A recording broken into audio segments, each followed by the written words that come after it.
Hi viewers, my name is Michelle Johnson and I'm here with the lovely McElderry, who has got a brand new album out called Saturday Night at the Movies, and is just about to start his nationwide tour. So he's here to tell us all about this new exciting project. It's been 5 years? Yeah, three, probably nearly 4. I think maybe 3 or 4. I lose track of time.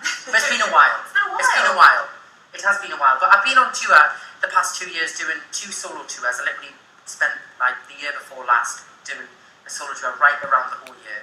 And then I've been doing Joseph recently. Yeah. So I've been around and travelling everywhere and getting to see wonderful fans all over the place. But obviously haven't done any new music for ages. So it's been nice getting into the kind of swing of, you know, the photo shoots and all of the filming of everything and everything. And obviously performing new music as well, which is great. And this is really fun because it's taking some of your favourite old classics and new music as well. Yeah. You described it as sort of a snapshot of your life now in some of the bits that I've been reading. Yeah. How so? How does it kind of reflect what you're doing now? Well, about 2 years ago, I got approached to be a part of Joseph, and I'd done little kind of pieces of musical theatre, but never anything kind of in depth, and never anything as iconic as a show like Joseph.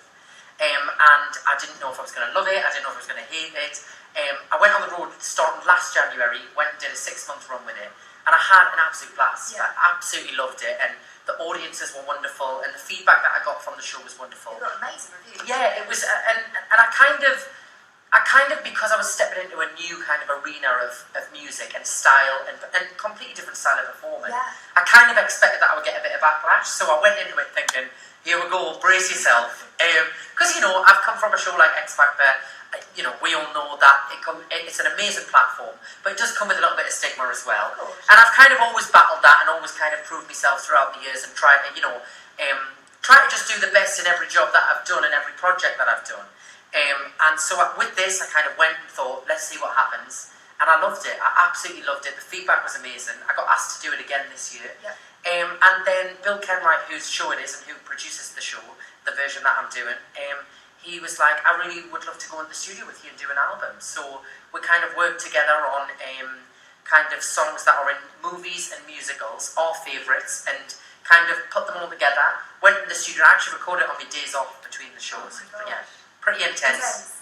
But here we are, and it's coming out 14th of July in 2 Fridays' time. Fantastic. And that's the start date of the tour as well, isn't it? Yeah, so the album comes out the day of the tour, which I've never done before, which I'm quite looking forward to. And the great thing about this album is it's all songs that everybody will know. Yeah. You know, we've got I Don't Want to Miss a Thing, Daydream Believer, Everything I Do It For You, the Bryan Adams song, like loads more. So everybody will know the songs as well. So it's not like they're going to come with a new album thing, I don't know any of the songs. They're all them kind of songs that you can just sing along to. That's so fab. And how has kind of doing musical theatre, has it changed your voice? Because obviously when you first came on to sing X Factor, you were 18 years old. So those years between are going to change your voice anyway. You're going to mature as a performer, as a singer. Yeah. But musical theatre is kind of a different animal, isn't it? It's a different dragon. Yeah, I think when I did Pop Star Opera Star a couple of years back, I did that TV show where you had to learn classical crossover music and classical music. That was kind of a turning point for me in terms of, it changed the whole range of my voice. It changed me kind of vocal stamina. That's a completely different technique. Yeah, well, a lot of pop singers, you know, it's a very certain sound, and you know, I didn't really have any singing lessons growing up. I didn't really have a technique in terms of, you know, a singing technique. And when I did Pop Star Opera Star, I learned all the breathing techniques, how to use a diaphragm, which increased my range. It didn't change the way I sounded, but it strengthened my voice. It gave us a lot more vocal stamina. So definitely that, for the schedule that we do with the likes of Joseph, we do 10 shows a week, definitely helped. And I think as I've gotten older, my voice, thank God, because a lot of people, as you get older, your voice kind of gets a little bit weaker. But I've been kind of lucky that my voice has gone lower, but it's also gone higher. I don't know how that works, and I don't know how that's happened. Maybe just that constant improvement of your range and your technique. I mean, I'm not questioning it. I'm glad for it, but I don't know how that happened, because I was always taught as you got older, your voice gets lower. I can't hit lower notes, but it just seemed to be going higher, weirdly. Perfect. Yeah, great. Thank you. Whoever's sorting that one out for us, thank you. And so the constant touring then, did that help with the stamina of Joseph, or is Joseph helping with, you know, your confidence in doing this tour? Because it's nationwide, it's going to be really intense, really hard hitting you're doing promo at the same time. Yeah. Any nerves, or are you kind of fit as a fiddle? I've always been very lucky in the sense that I've always kind of had a tough voice that can kind of stick to a heavy schedule. And I think doing a show like X Factor was amazing training for something like that. That 6 months, I've never had a schedule like that since. Really? Yeah, and it was great because at the time it was so overwhelming and it was so amazingly wonderful. But it was a great learning curve for what was to come afterwards, because once I did that, it was kind of like, right, you can kind of get through something like that and as intense as that.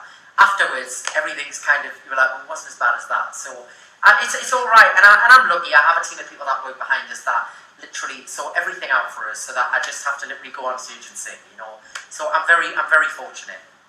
When you look back at the X Factor days, obviously you've mentioned that this is a snapshot, it was a great platform. In that time, what do you think was there another turning point for you between then and now that you would think this has really changed how I am as a performer, or this is what made me realise what I really love to do, or is it something that carries on growing? I think for me, I've always never been frightened to try anything different. Yeah. And I always used to hate it in the beginning when people used to say, well, what are you? You know, what is it that you want to be, and and you have to do something, you have to stick to that box. And I used to always be like, well, what if you can sing that style, or if you can perform that song, why do you have to just stick to one genre of music? You know, so hence why I did the pop star, opera star stuff, and afterwards I got the opportunity to do a classical crossover album. And everyone used to go, well, are you a pop singer, or are you a classical crossover artist? And I was like, it doesn't really matter. If you enjoy the music, you can buy it, and if you don't have to. You know, I've always kind of tried to fight those boxes. So when opportunities like musical theatre came up with Joseph, I was petrified when I got offered that role. But I was like, come on, take on the challenge, try it. And I always think the things that you're most scared of trying, and the things that you're most apprehensive about, normally end up having the best payoffs, and normally end up being something that you really enjoy, because you go beyond your comfort zone, and you find out a new style of something that you didn't realise was there. So I would say Pop Star Opera Star was definitely one, and more so recently Joseph, because when I first took it on, I knew I was going to enjoy it, because I knew I would make it fun and have a great time with it, but I didn't realise it would be what it was for me, if that makes sense. It was a wonderful kind of door open into a whole new genre of performance. Yeah. And a lot of the job right now is kind of connecting with fans and having that fan base. And you have a really interesting relationship with with your fans on social media. Yeah. You've received some backlash, but you've also had some amazing feedback. Yeah. Like with the loincloth picture, which we have to. I just wanted this reaction. Like, were you surprised at the reaction that you got from that kind of thing? Does it still surprise you? Well, I'm always surprised by that reaction, and I'm always really surprised because I feel like this has only just started happening now. When Instagram photos become news articles, that's totally a new thing for me as well. Because I feel like that's only started happening in the last year or so, like maybe 2 years. Yeah. And every time it happens, I always think, I totally forget that. When you do social media, I don't think of it as, right, I'm putting this out into a public platform. I just think, like, people are following me, and if they're interested in what I'm doing, then they'll enjoy this photo. I never think of it. So when them kind of stories happen, I always think, oh God, I forgot about that, you know? So when the loincloth thing happened, it was really funny. I was going out, the whole transformation article thing that came around recently, I was going out for dinner with my management, actually, and I just took a selfie before I was going out in a polo neck top.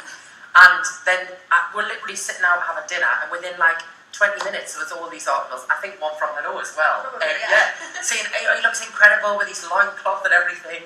And I was like, oh God, you know, I get a little bit embarrassed with the loincloth ones, but it's amazing. I'm happy that people enjoy a loincloth photo, but it does add a little bit of pressure as well. Does it make you think, oh, I might need to bring this into my costume for the tour? Maybe. I mean, I spend more time in that loincloth than I do in actual normal clothes. You do in the show, And we do 2 shows every single day. So I've had 2 weeks off recently, but I finished Joseph 2 weeks ago.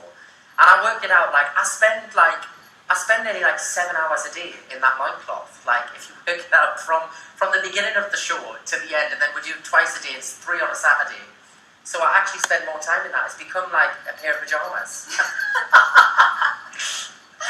And do you, speaking again of like looking back, do you still keep in touch with any of the guys from X Factor? I know Simon's always been really effusive in his praise, and of course you're really close to Cheryl and she's Yeah. mentor. We do. I mean, it's not like one of those things where we literally text each other every day.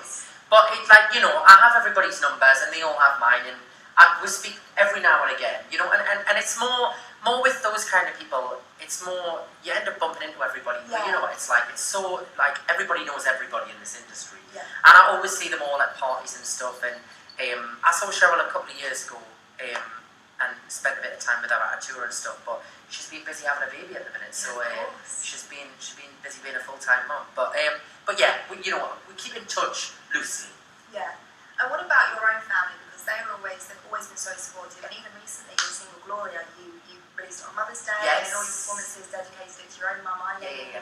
How much has their support meant to you, and how proud are they? Because they're really, really involved in your career, aren't they? Massively, and with my family, it's always been like a really kind of, they've more been a kind of like moral support in the sense of that, it is a very tough industry, and it's a very tough industry to go through at a young age, because you're learning about a business, and you learn about a very ruthless business. And I was just like a shy teenager, I didn't have a clue what I was doing. And I was in all of these huge meetings with like big, guys in suits that are like, this is going to happen and everything. And you're like, I've never been a part of these conversations before. I'd never been really in a professional job.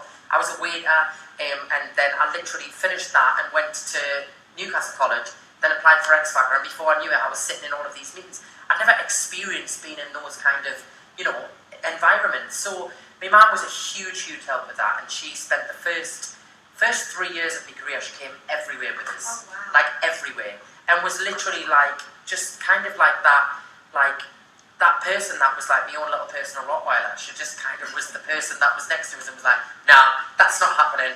And she just totally protected us and looked after us. And I really believe that I wouldn't still have a career like now if it wasn't for her coming out on the road for 3 years, because she was just that person that just looked after me welfare and really kind of was just like, this is the right thing to do, that's not, and we need to be doing this, we need to be doing that. And she didn't manage us, and she wasn't like a pushy mum or anything. She was just totally about looking after us and making sure I was all right. That's amazing. Yeah, it was great, and massively thankful for her for doing that. And I suppose it must be quite hard because when you're on something like the X Factor, because the sheer public perception, the public response is that you are on an absolute high, you're A-list, for a very short amount of time. Yes. And then you have to go and do the work, like more work. Yeah, you have to go and do 100%. the original work and then build that up. So there's a period of time where there isn't that public response, and so you do have to kind of build that career up, and that is perhaps just as risky as any other way of getting into the business. 100%. Do you think that's quite a hard thing to overcome? Do you think you would have been able to do that without that support? I think if you're in it for the right reasons, and I think if you've got the right people around you, it's not that difficult, because all I ever wanted to do from day one, from previous to winning X, was just, I wanted to work as a singer. Yeah. I wanted to be a performer, and I wanted to be on stage all the time. And I was prepared to do anything that took, and I'm not frightened of a bit of hard work. I actually love what I do, and I enjoy working hard. But I think the thing with X Factor is, and I love the show, and I'm very, very thankful to what it's given me, because I wouldn't be here today if it wasn't for that show. But I think that what happens is, naturally, you're in everybody's living room every single day, every single week, for such a long period of time, and they're so used to seeing you on television. So with that becomes that familiarity with everybody. And like you say, it's that A-list kind of like, instantly, everybody knows who you are and everybody knows what you're doing. And while you're on X Factor, you're in that brand of the show, which attracts like all sorts of publicity. And I think after that, the minute the show finishes, you're not on TV every week anymore. And with that becomes like, everybody first of all just assumes that the minute that you're not on a TV show for more than a week, everybody thinks you've disappeared and you don't have a job anymore. That's, It's got Instagram. Exactly. But I've always been, like, I've always loved the kind of hard work side of it, and I love going out there and working and stuff. And like I said, with that, the building of my career so far has just been doing different things and experiencing new styles of music and new ways of performing, and it's, it's led to where I am today. It's fantastic. I suppose it helps you work out who you are as a performer, doesn't it? Yeah, and I've always just kind of, I'm not bothered about trying different styles of music, I enjoy that. I enjoy the kind of, the experience of, and I enjoy referencing certain important parts of my career that have been special to me. You know, Yeah. like on the album we've put a medley of the Joseph stuff, so that it kind of nods to that whole part of my career, which has been a wonderful part. And so, again, with the snapshots of your life right now, are there any particular songs that have an important meaning to you, more than what you said already? Well, it's funny because there's a song on there by Wet Wet Wet, Love Is All Around. Yeah. And I completely forgot about this until a couple of weeks ago. But I first started singing when I was probably about 14, 15. And I started doing, and somebody came up to us and said, we want to book you. It was kind of one of my first bookings, and I thought I was really famous and fantastic. And they were like, we want you to perform at our charity night. We want you to do an hour set. So I thought it was brilliant. It was my first paid gig. And they said, you need an hour's worth of material. Well, I'd only ever sang like 1 or 2 songs. So I went online to this karaoke website where you buy like backing tracks. I think they were like 99 pence.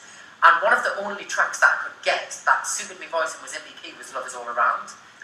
And so I learned the song. I knew the song anyways because I grew up listening to that with my mum and dad. Just listening to Martin Pellow and Wet Wet Wet. And but it was one of the first songs that I ever sang for a professional gig. So when we were compiling all of the list of all of these songs, it completely slipped my mind. I was like, oh, I love that song. You know, brilliant song, great, let's include it in the album. And then it wasn't until a couple of weeks ago I was rehearsing, listening to all the tracks for the 2 hours, and it literally hit us, and I was like, I used to sing this. Like, this used to be one of the... This was one of the first yeah, ones. and I had one of them moments that took us back to being like 14 and how petrified. Wow. But I remember rehearsing it thinking, what do I do with my hands, and where do I hold the microphone, and all of those things, you know? And I had that moment of thinking, wow, like how different my life is now. It's really full circle. Yeah, like really full circle. But I totally forgot about it, and then it just hit us a couple of weeks back, which was nice. So that's a special one. I Don't Want to Miss a Thing is one of my favourite songs, full stop. Yeah. So I love that one. Gloria obviously isn't a song from a movie or a musical, it's a new song. But that was a lovely song, like you said, about we did it for Mother's Day and kind of a dedication to mothers all out there, and it's a beautiful song that was written by Graham Goldman out of 10cc. That's a lovely one. That's a really cool collaboration. Yeah. When they said we've got a song and that he's written, and he'd like you to do it to demo it.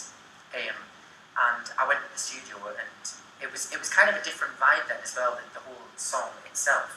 And then obviously we went away and worked with him and changed it all, the arrangement and everything. But yeah, I was impressed. I was like, all right, I'm glad you want somebody like me to record a song written by somebody like you. Thank you very much. Yeah, so cool. Yeah. Brilliant. Well, thank you so much. Pleasure. And let us know, so where will you be touring? You're touring around the country? Yeah, so we start next week. So the album comes out 14th of July, and the tour starts the 14th of July. And we're going everywhere through July and August, and you can go on SaturdayNightTour.com, and you can type your postcode in there, and it tells you exactly how far we're going to be from your house. How high-tech is that? SaturdayNightTour.com. Brilliant. Well, thank you so much for joining us Thank today. you. And Thanks for thank having you us. guys all for watching. See you soon.